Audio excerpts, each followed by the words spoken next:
What's up, everybody? Tim Anderson here, aka Renfail, the bearded Dwarven princess, and today we're going to be diving into a very controversial topic, which, if you notice the title or the thumbnail, you probably already knew. So I need to make a few statements first and foremost.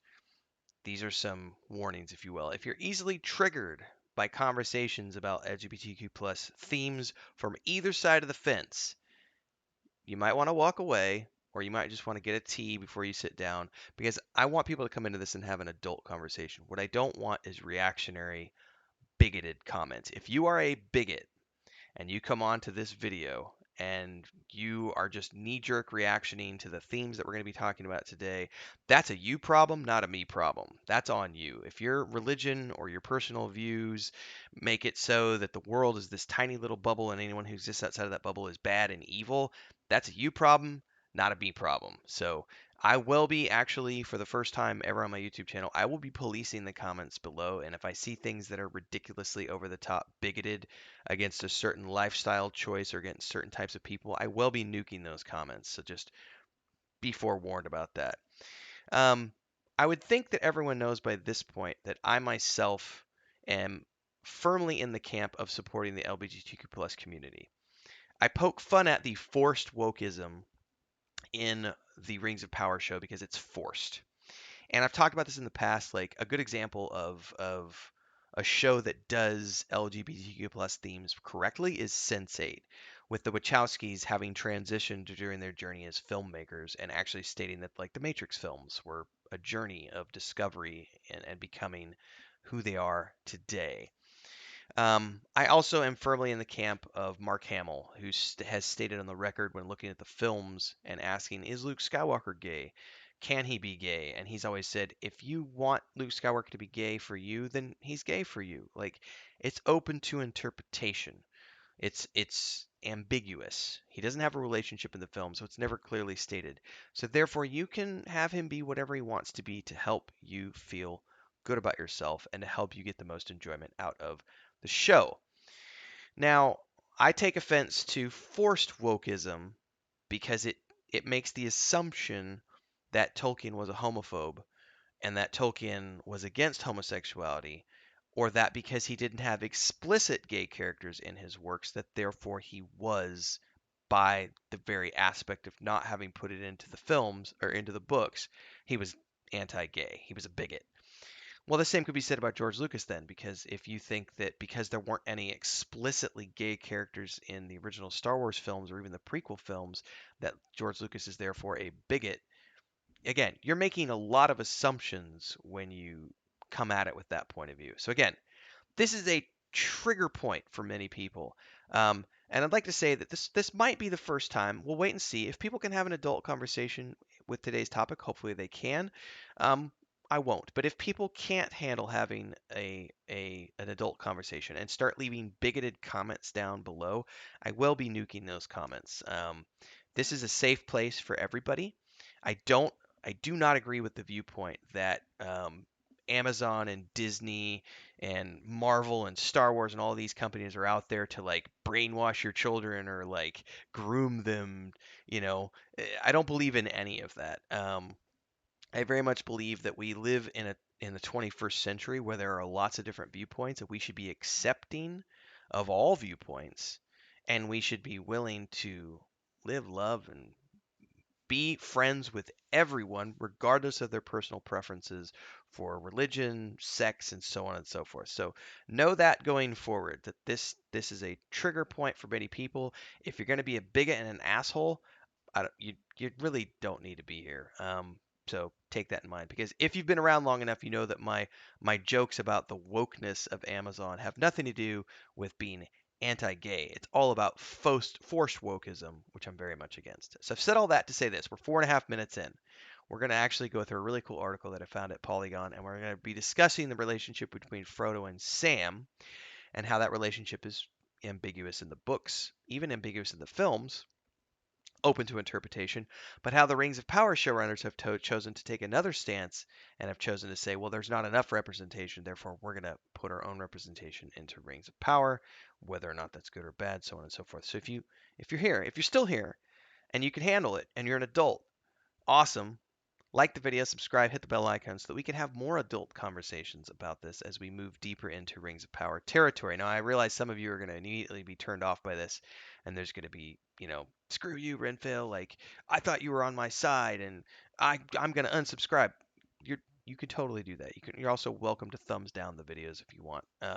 Just like I said, I will be policing the comments on this one and watching for anything really stupid. Um, and if you do like what you see and you want to support the channel, you can always do so with a super thanks on the video down below. Choose your amount. It's a great way to say thanks for what I do here as a content creator. You can also join as a member. It's $2.99 a month.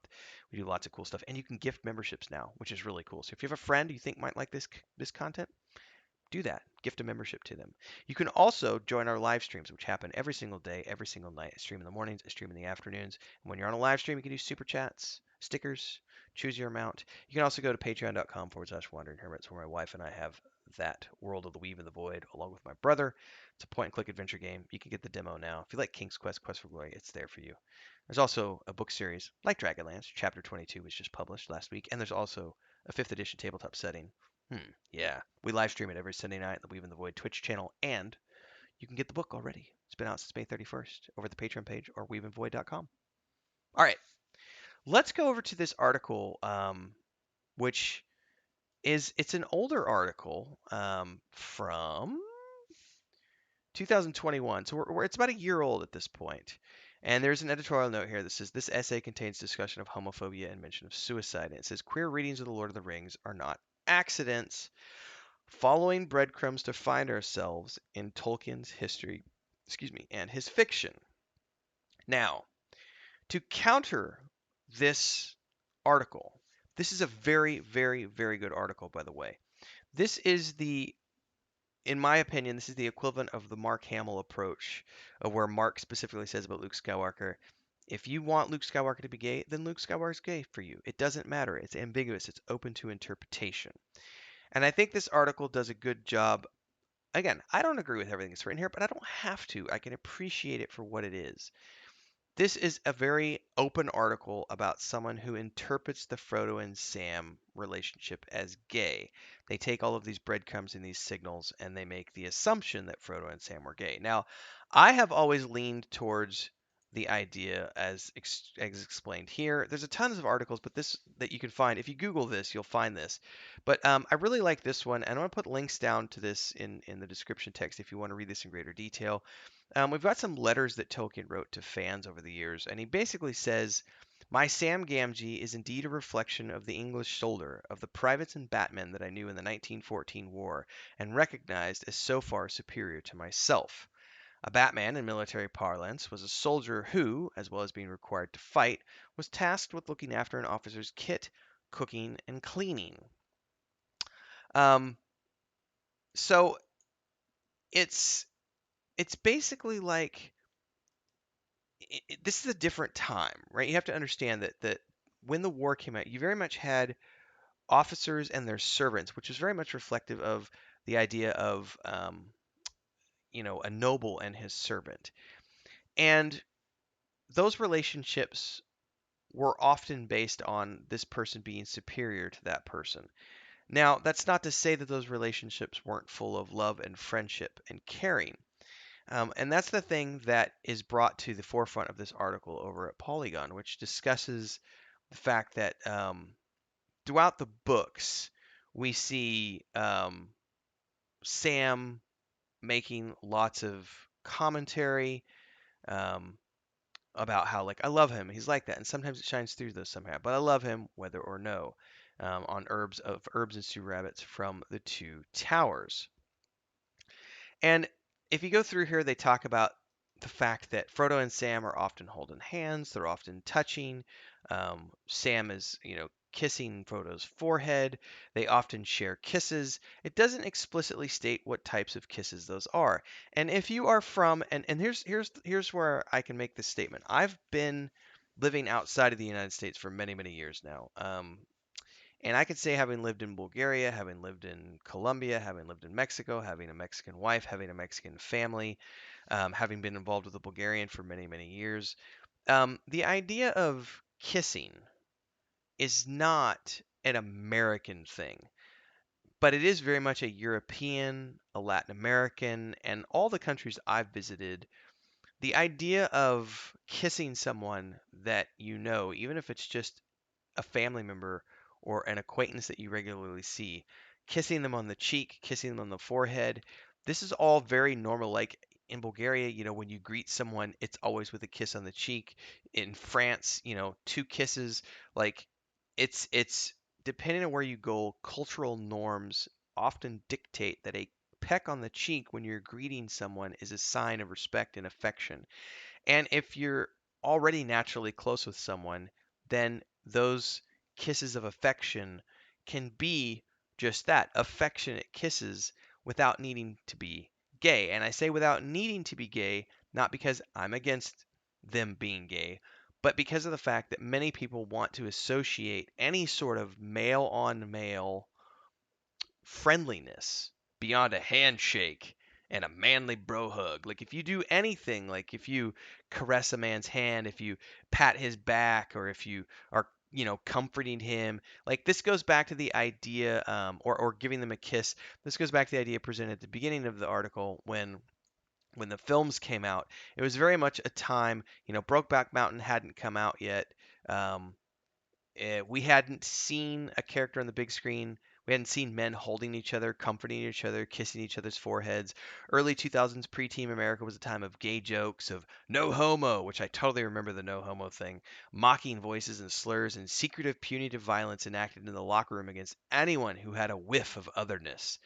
In that world, the Lord of the Rings trilogy stood out as deeply earnest and therefore vulnerable, which I love that writing right there. Like this is really good writing. Really good stuff. So going back to the European way of doing things, and especially the Latin American culture, um, kisses, manly embraces, like embraces between men. It doesn't have to be handshakes and I'm a cowboy and you can't, I'm not gay, no homo.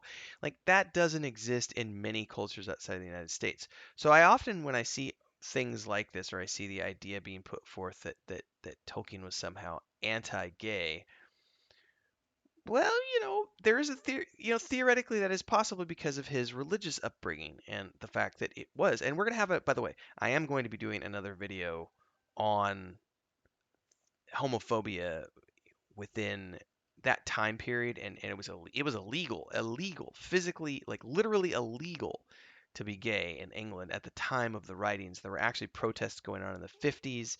um, it was a crazy time. I mean, guys like Ian McKellen didn't even come out as they were gay and until years later, because they had to wait for the I can't remember the name of the act. It was in the 60s that basically made it okay for same-sex relations. It made them no longer illegal, and so you finally had men being able to come out and say, "Yes, I'm gay," and there's nothing wrong with that. Um, anyway, God, we're 13 minutes in now, and we haven't even gotten through all of this stuff yet. Um, Yes, I love this part. He says, if you're a certain type of Lord of the Rings reader, you're probably yelling, Tolkien was a Catholic born in the Victorian era. He would have never written about gay people. But it says there are examples of queerness in Tolkien's time and place, and any speculation is backed by historical context. Now, here's where I start to diverge a little bit, because this is where, again, we're making a lot of assumptions here that just because there was in other parts of Victorian England, that it just makes sense that Tolkien would have also had those viewpoints. Tolkien never explicitly said one way or the other whether he had those viewpoints. And in the Lord of the Rings books, Frodo and Sam are that relationship is absolutely ambiguous. On the one hand, you can look at it as Tolkien stated in his letters, which we can see here, having an actual one of these, a photocopy of one of the letters. I'm talking about how, for me, my Sam Gamgee is a reflection of the English soldier, of the privates and batmen that I knew in the 1914 war and recognized as so far superior to myself. He's explicitly stating that his Sam to Frodo was the relationship of a serving man serving his master. Could there be affection towards the master? Absolutely. Would it have been considered homosexual affection? We don't know, but given the cultural standards of many European countries and Latin American countries and etc., where embracing another man and kissing someone on the forehead and showing affection and caring for someone and loving them and having a bond with them is not gay. It's just a normal human relationship between two people. Again, I don't see Tolkien explicitly stating that those characters were gay. Therefore, when we see people making statements that, we can see queerness throughout Lord of the Rings and throughout Tolkien, that's someone choosing to have that interpretation. Now, it's also stated that Tolkien wrote of the openly gay poet W.H. Auden is one of my great fans, and Auden wrote glowing reviews of the Lord of the Rings when it came out, but he also had a fight, etc. Um, and at least another member of Tolkien's friends group of the Inklings was separated from his wife and lived a quietly homosexual life. Tolkien was also a teacher and a fan of Mary Renault, who spent her romantic relationship as with another woman, an icon for the gay community. Tolkien wrote that he was deeply engaged by her books.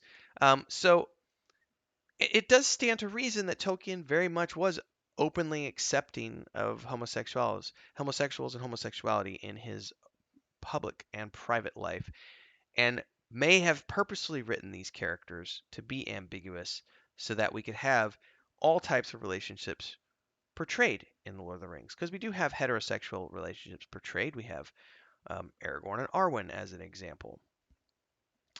So also Faramir and Eowyn towards the end of the books. And of course, Sam and Rosie and all this other stuff. But this comes back around full circle to the discussion around Amazon and what they're doing with Rings of Power. Now we've heard rumors of gender confused characters. We've heard rumors that Elrond is going to be, gay or gender confused in this interpretation. We've heard lots of different rumors about different characters. People are making assumptions, maybe rightly so, we don't know yet, that Sauron is going to be portrayed as a sexually ambiguous character who's going to seduce men or women. That would be natural, ladies and gentlemen. He was a seductive dude. He would have been seducing everyone to the dark side, male or female, man, elf, dwarf. Why not? Like, why wouldn't he be a sexually open character? Why wouldn't Sauron be that type of character to seduce everyone to the dark side? It makes sense to me. Now, other characters like Elrond, who we have firmly established in the lore as having a wife and his children, that one doesn't make sense to me if they're going to go that route. Also, inventing characters. I saw, if everybody remembers the first UK Superfans videos, we had one of the characters, I say characters, one of the individuals in that, they were characters. One of the individuals in that film, in that Superfans video, was like all excited, right? I'm finally going to see myself represented in a show. Come on, that's not true. Like, that's so over the top, blatantly not true, because the LGBTQ community is represented in so many works of film and so many works of television that the idea that Rings of Power is going to be here to save the LGBTQ plus community is just ridiculous. I find it ridiculous. There's already representation out there enough in the world. Again, my statements have always come back to the showrunners making these very broad statements that we have to modernize the adaptation. We have to bring it up to modern standards. We have to, and we've seen comments stated that because Tolkien didn't explicitly state it, we have to explicitly state it. Because the day and age we live in, it has to be explicitly stated. It's not allowed to be ambiguous. You need to specifically say, this character is this, that character is that. That's something that I don't agree with. I think that leaving some things open to interpretation is a very good thing, which is why I always come back to the way the Frodo and Sam characters are written in The Lord of the Rings. It's a very ambiguous relationship. It could be many things. We have Tolkien saying it's one thing, but we have things written in such a way that they could mean other things. And I also love the Mark Hamill approach to things, which is if you think Luke Skywalker is gay and that helps you enjoy the movies better, then let him be gay for you. That is an that's up to you. And as someone who appreciates the fan base, Mark Hamill showed great maturity and great wisdom. I think he's a really cool stand-up guy in saying, yeah, Star Wars is for everybody. I feel the same way. Lord of the Rings is for everybody. So, At the end of the day, this being one of my longer videos on the subject, and I know I'm probably going to lose some fans because of this video, but I do think it's very important to have a conversation about, I wanted to have a conversation about bigotry and people who are just making these knee-jerk reactions about how we can't have any sort of we can't have gay topics in Lord of the Rings. Why not? I don't agree with forced wokeism. Please understand, I don't agree with forcing it into something just because you think that the original work needs to be updated to modern standards. My complaints have always been with the forced wokeism. Um, but other than that, I think it's completely fine to have representation. If you've never read any of my works, The Jarkath Blade, which is a Saga of Lucima short story, has an explicitly openly gay character in it. He is a gay male who has a uh, lover who is an escort who he then rescues from being an escort and goes on to escape the prosecution or persecution, I should say, prosecution, escape the persecution of the Circle of Mages. It's not the Circle of Mages, that's the other work. The Aiden Than, and goes off and lives a life with him. Like, there's nothing wrong with having that in your books and stories. But forced wokeism is the issue at hand. So hopefully this sparks a greater conversation. I know some people are going to have that knee-jerk reaction and okay, cancel Renfail. It is what it is. Anyway, go do some greater reading. Links are down below. Hopefully we'll have a good conversation in the comments without being hateful towards each other. Until next time, cheers everybody.